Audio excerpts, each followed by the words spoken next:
سامعین ناظرین، infection control society آپ کی صحت کے لیے، آپ کی آگاہی کے لیے اور آپ کو بیماریوں سے بچانے کے لیے مضامین آسان زبان میں آپ تک پیش کرتی ہے۔ آپ کا میزبان ڈاکٹر حسن نواب آپ کی خدمت میں حاضر ہے۔ نمونیا کا مرض کس طرح پھیلتا ہے؟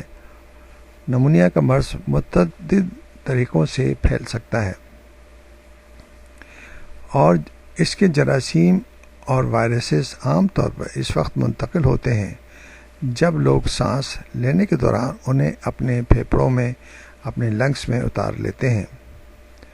یعنی کہ اگر کوئی فرد سامنے موجود ہے اور وہ اس کے سانس کے اندر ایسے جراثیم یا وائرسز خارج ہو رہے ہیں اور وہ ذرات آپ کی سانس میں چلے جائیں تو آپ بھی اس سے متاثر ہو سکتے ہیں۔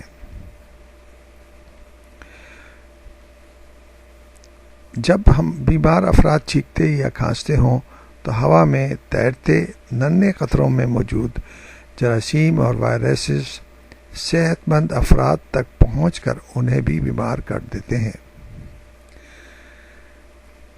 عالمی ادارے صحت کے مطابق نمونیا کی بیماری خون کے ذریعے بھی پھیل سکتی ہے۔ کچھ خاص طور پر نمونیا کے مرض اے ٹیپیکل نمونیا مختلف جرثوموں یعنی کہ جراثیموں سے جیسے لیجنیلا،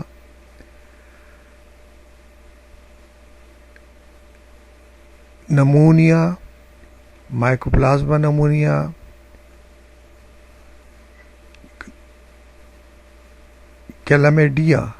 کلیمیڈیوفیلیا نمونیا سے ہو سکتا ہے اور ایک سے دوسرے کو لگ سکتا ہے۔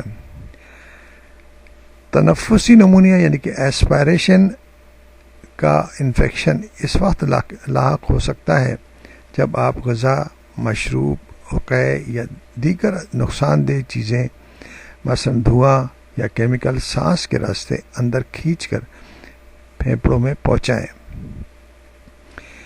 اس طرح نمونیا کی کئی اقسام ہیں اور اگر یہ وائرسز اور یہ بیکٹیریا سانس کے ذریعے لنگس تک پہنچ جائیں تو لنگس میں انفیکشن شروع ہو جاتا ہے اور نمونیا ڈیولپ ہو جاتا ہے۔